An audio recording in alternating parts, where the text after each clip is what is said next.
Bien, llegamos por fin al bloque 4 del módulo Técnicas teatrales para el aprendizaje, cuyo nombre es Beneficios del teatro en las actividades orales de la lengua. Y claro, estamos viendo actividades orales. Lo primero que se me ocurre es preguntar, ¿qué es la voz? ¿Qué es la voz? Pues la voz no es más que el sonido resultante de la corriente de aire pulmonar a su paso por la laringe. Algo tan sencillo como eso. Posteriormente, este sonido es modificado en las cavidades de resonancia. Se trata del sostén acústico de la palabra, cuyos parámetros físicos podrían ser la intensidad, el volumen, la amplitud del sonido, alto, bajo, el tono, altura del sonido, grave, agudo, la duración, el tiempo de emisión y el timbre, las cualidades intrínsecas distintivas de un sonido. Eso que nos hace distintos, las cuerdas vocales, cómo están dispuestas, nuestro cuerpo, nuestras dimensiones, nuestra corpulencia, eso es la que marca el timbre de nuestra voz. Damos paso al sistema respiratorio, al productor de energía, lo que comúnmente llamamos los fuelles, eso que nos da aire, que nos da energía. Y podemos diferenciar dos vías diferentes. Las vías respiratorias superiores, compuestas por la cavidad nasal, la cavidad oral, la faringe y laringe, y las vías respiratorias inferiores, tráquea, bronquios y pulmones. También vamos a ver los niveles del aparato vocal, desde el exófago, la parte más baja del aparato vocal, la laringe, la epiglotis, la faringe, donde están situadas las cuerdas vocales, el velo de paladar, importantísimo para la proyección del sonido, para la ampliación del sonido, la lengua, por supuesto, y la cavidad oral.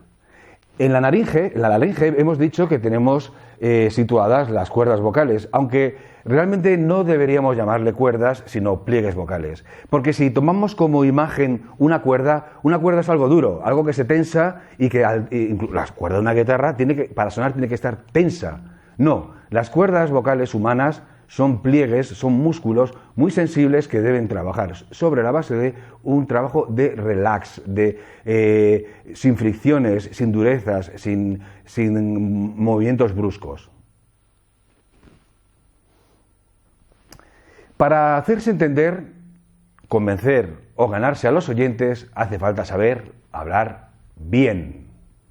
Claro, la eficacia de nuestra actividad comunicativa depende de nuestra voz, la capacidad comunicativa interpersonal y laboral profesional. Para ello podemos diferenciar 4 niveles. Tenemos el nivel 1, el nivel de élite de profesionales de la voz, cantantes de ópera, actores, algún que otro cantante pop. Luego tenemos el nivel 2, que podemos decir que es el grueso de profesionales de la voz, donde podríamos estar nosotros, los profesores. También pueden estar aquí los políticos, también tienen que tener ese don de palabra y de proyección. Los periodistas, por ejemplo, veis que es un nivel bastante profesional también. Luego tenemos el nivel 3 de profesionales usuarios, que son de aquellos que lo usan en contadas ocasiones, por ejemplo, un abogado, ciertas profesiones en las cuales un vendedor, tienen que estar en contacto, tienen que comunicar, pero no es la herramienta fundamental de su tarea. Y el nivel 4 es donde no es un instrumento imprescindible, donde hablamos como queremos, respiramos como queremos, nos tensamos, gritamos, forzamos las cuerdas vocales, en fin, el habla común. La voz es la tarjeta de presentación de la persona. Y voy a aprovechar para... Según venía en el coche, escuché a Martirio decir una cosa que me dejó impactado, que es: la voz, no los ojos, es el espejo del alma. Una radiografía del espíritu. Fijaos hasta qué punto es importante la voz y hasta cuánto dice de nosotros. Bien, puestos ya en el nivel profesional, ¿qué os parece si explicamos primero qué es voz proyectada? Pues muy sencillo. La voz proyectada consiste en actuar sobre otro, llamar a alguien, ordenar, afirmar, informar, interrogar y manifestarse vocalmente en público. ¿Cuáles son los mecanismos? A. Hay una intención de actuar eficazmente sobre otros por medio de la voz. B. La mirada al interlocutor o al auditorio con doble finalidad. Intención de actuar y detectar reacciones. C. Enderezamiento del cuerpo, se verticaliza, de forma que la voz se expande, el plexo solar se abre, la energía se proyecta. Y por supuesto la activación del soplo abdominal, quiere decir que desde la parte reguladora del diafragma planteamos la proyección, la respiración y la proyección de sonidos. Veis que entonces hemos quedado que la modalidad de soplo adecuado para la voz proyectada es la voz abdominal, es la respiración abdominal, donde vemos que hay un funcionamiento respiratorio en el cual se da primero inspiración, luego una pausa preexpiratoria, quiere decir antes de volver a expirar, luego se expira, produciendo el sonido, y luego una pausa preinspiratoria para volver a comenzar a respirar. Este proceso tiene que ser dosificado, hay que buscar tramos cómodos, no nos quedemos sin voz y nos quedemos ahí, porque entonces lo que hacemos es tensar las cuerdas vocales y quedarnos sin fuelle. Vemos que hay un impulso del diafragma, una dilatación de la parte inferior del pulmón, hay un ascenso costal anterior y lateral, el diafragma controla y modera la acción muscular y facilita la dosificación del soplo. La laringe actúa de vibrador de una forma más flexible. Bien, claro, visto este punto, ¿qué os parece si digo que la voz es un instrumento? Es de cajón, ¿no? Pero, ¿cuál sería la principal diferencia con otros instrumentos? ¿Es que se os ocurre? Pues las emociones. Este factor condiciona nuestra disposición corporal y puede producir tensiones que impidan una correcta fonación. Las tensiones, claro, nos impiden expresarnos, nos impiden proyectar, respirar bien, nos afecta a las cuerdas vocales. Por tanto, parte del trabajo a la hora de adquirir una técnica vocal consiste en ser consciente de las tensiones y tratar de deshacerlas. La voz es extremadamente sensible a cualquier sensación de malestar. Si en la vida cotidiana estás ligeramente nervioso o no dominas la situación, se refleja en la voz. No hace falta grandes tragedias, grandes dramas para que tu voz tiemble. Sencillamente, yo mismo, ¿cuánto tiempo llevo hablando en público? Y ahora mismo noto cierto...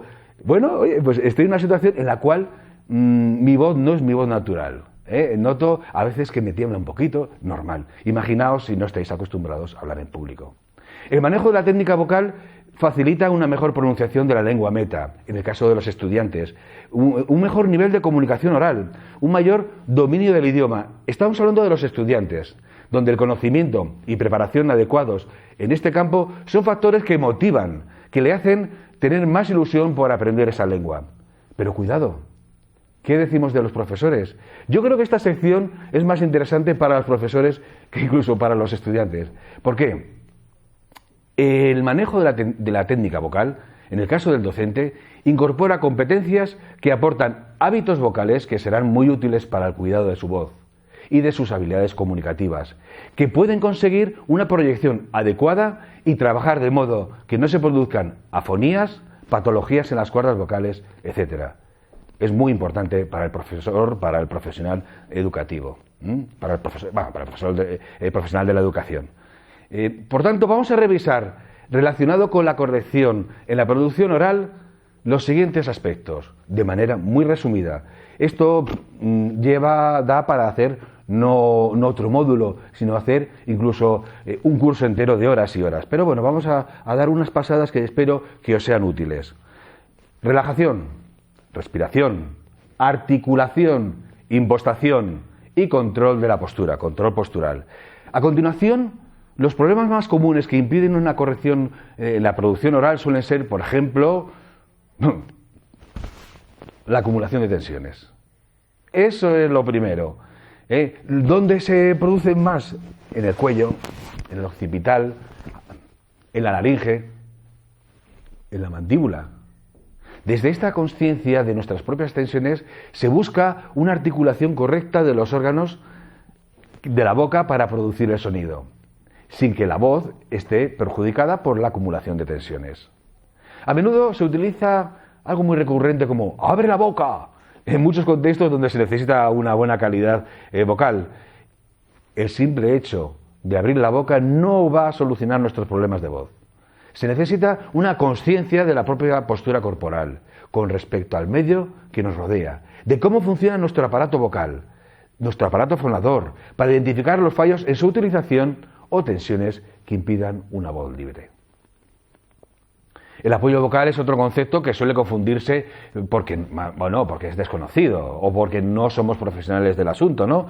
Está relacionado con las acciones del diafragma, de los abdominales bajos, del cinturón abdominal y de la musculatura interna de la pelvis, lo que se llama el perineo interno. Las acciones conjuntas de estas musculaturas cumplen varias funciones en la emisión vocal, a saber, adecúan la presión subglótica, adaptándola a las diferentes necesidades de la intensidad vocal. Prolonga y regula la respiración a través de la sujeción de la caja torácica, debido a la contracción diafragmática del cinturón abdominal, y está relacionado con el cierre de las cuerdas vocales.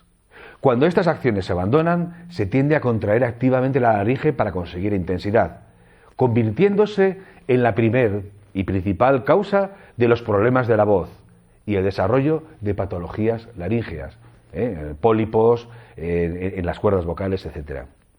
La colocación de la voz, esto es fundamental. Si sabemos colocar la voz, vamos a ganar presencia, vamos a atraer la atención de nuestros estudiantes, de nuestros escuchantes, de nuestro público. Es fundamental. La impostación es otro concepto que tiende a confundirse, pero vamos a dejarlo un poquito claro. Se define como el hecho de conseguir el máximo rendimiento de la voz con el mínimo esfuerzo. Algo tan sencillo. Máximo rendimiento, mínimo esfuerzo. A este fin se llega al utilizar las cavidades de resonancia de las que dispone el hablante. Fijaos que me estoy tocando la cabeza, cómo cambia la proyección, y evitar el cansancio y la fatiga vocal. Las condiciones anatómicas de cada uno dan un volumen y un timbre que hace mejorar la calidad sonora en la emisión.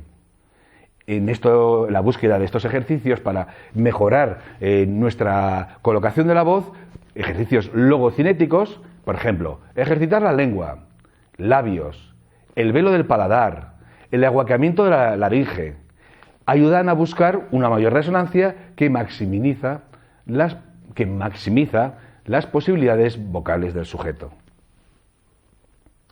Vamos a ver unos consejos muy básicos para una buena respiración. Primero, respirar por la nariz produce el calentamiento del aire, humidificación y limpieza de los pelillos. Ahí se quedan el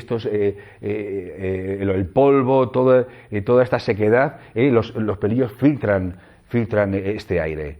Ni los hombros ni la parte superior del pecho deben moverse hacia arriba. Tienen que estar relajados. El diafragma, justo bajo las costillas, debe expandirse. Los músculos abdominales deben estar relajados. Los intercostales, en los lados y en la espalda, deben expandirse también al llenarse uno de aire. Deja el aire hacer su función en el habla. Deja fluir las palabras. No las agolpes en la garganta. Bien, visto esto, vamos a pasar a los niveles del aparato vocal. Tenemos los niveles infraglóticos, la tráquea, bronquios y pulmones, la caja torácica. Y las supraglóticas, faringe, boca, nariz y senos craneofaciales. ¿Qué ejercicios podemos hacer? Vamos a hacer ejercicios logocinéticos. Por ejemplo, localizar cómo se levanta el paladar blando, que es uno de los elementos más importantes en la proyección de la voz. Por ejemplo, muy sencillo, eso, el bostezo. El momento que bostezas, o el medio bostezo, ¿os dais cuenta cómo se coloca? ¿Habéis visto cómo...? ¿Habéis visto? Ya está colocada la voz. Yo en ese bostezo he duplicado mi emisión sin el esfuerzo. Luego hay ejercicios como empujar con la punta de la lengua a los alveolos superiores, aquí, dejar que la lengua se apoye en la base de la boca, la mandíbula que se relaje, círculos con la lengua, con los labios desplazar, morder, silbar, inflar los carrillos. Ejercicios que pueden ser muy divertidos de ver, pero que realmente son eficaces. Ya, fundamental, la articulación. La articulación nos va a ayudar muchísimo en que el escuchante nos entienda, nos siga, no se pierda. para lo cual hay que tener una actividad, hay que tener una actitud activa ante el texto. Hay que estar realmente metido en el texto para saber qué es lo que os quiero contar. Hay que trabajar desde la relajación. Y veremos ejercicios que ahora os mostraré, pues el tipo de sonrisa congelada, las comisuras de los labios salen 2 hilos hasta las orejas, una sonrisa a tope, sonrisa más pequeña, lavarse la cara, usar aftershave, hacer el aftershave uno a otro. Este ejercicio es muy bueno, hay que tener cuidado, vamos a ver, mínimo, pero es muy bueno, que es ejercer presión sobre la cápsula articular, aquí, donde se juntan las mandíbulas, haces un poquito de presión y liberas. ¡Guau! Se nota muchísimo. Aprietas y se libera. Mandíbula hacia abajo, hacia adelante, derecha, izquierda. En fin, toda una rutina que es fácil de poner en práctica. La impostación. Hemos visto, ¿no?, como una proyección, una buena articulación nos lleva a que el escuchante nos comprenda, a que esté pendiente de nosotros. Bien, vamos a ver qué es la impostación. Es un término que se utiliza mucho en teatro, que en clase no se utiliza, pero que debíamos utilizar continuamente, porque con la impostación conseguimos atraer la atención de nuestros estudiantes y no fatigar nuestra voz. Muy sencillo. Paladar elevado. ¿Cómo os acordáis el bostezo? Paladar elevado. La lengua plana sobre el suelo de la boca. Juntamos los labios sin apretar.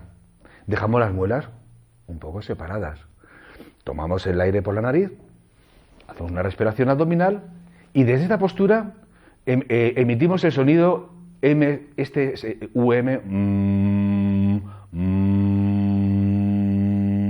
Uy, yo ya noto cómo me vibra todo, me vibra. Hay cosquilleo en los labios, en la nariz, los pómulos me vibran, me hacen cosquillas.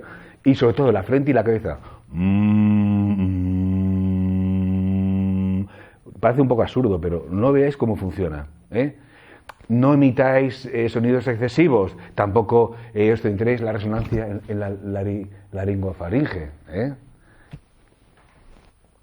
Bien, hemos visto temas relacionados con el soplo, con la articulación, con la impostación y ya.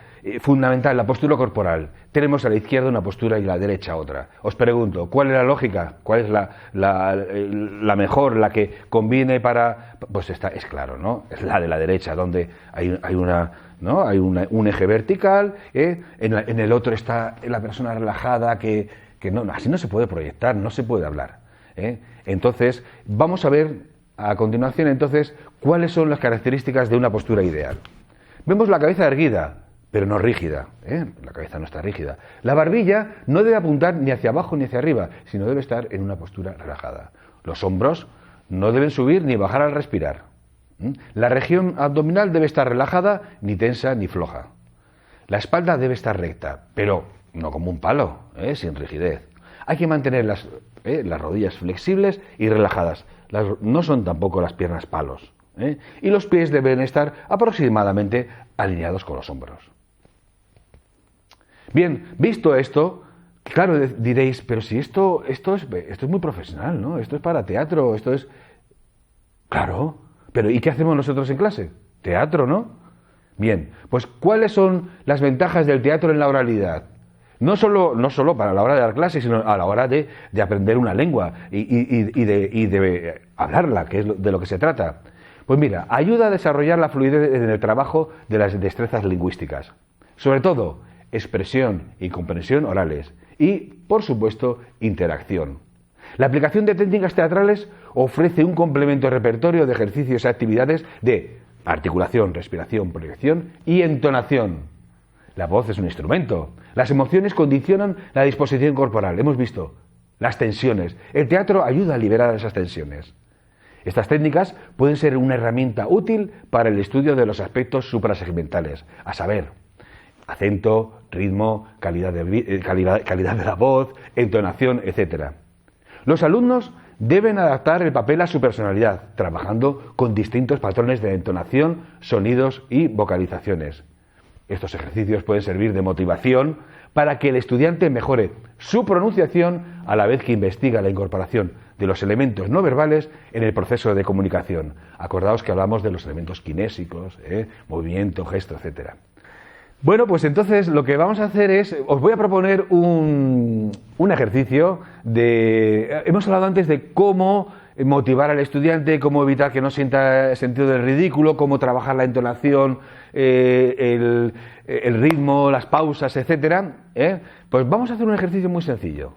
Se llama puesta en marcha, en la que se realizan ejercicios de calentamiento para romper el hielo. Vamos a arrancar con un fragmento de una poesía de Alberti. Muy sencilla. Lo más triste, caballero, un reloj. Las 11, las 12, la 1, las 2.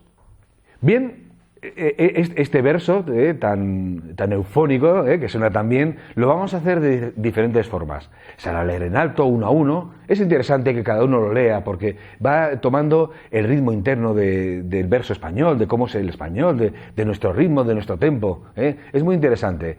Y cómo se combinan las palabras, cómo esto que he dicho antes, eufonía, cómo hace que una palabra suene bien al lado de otra.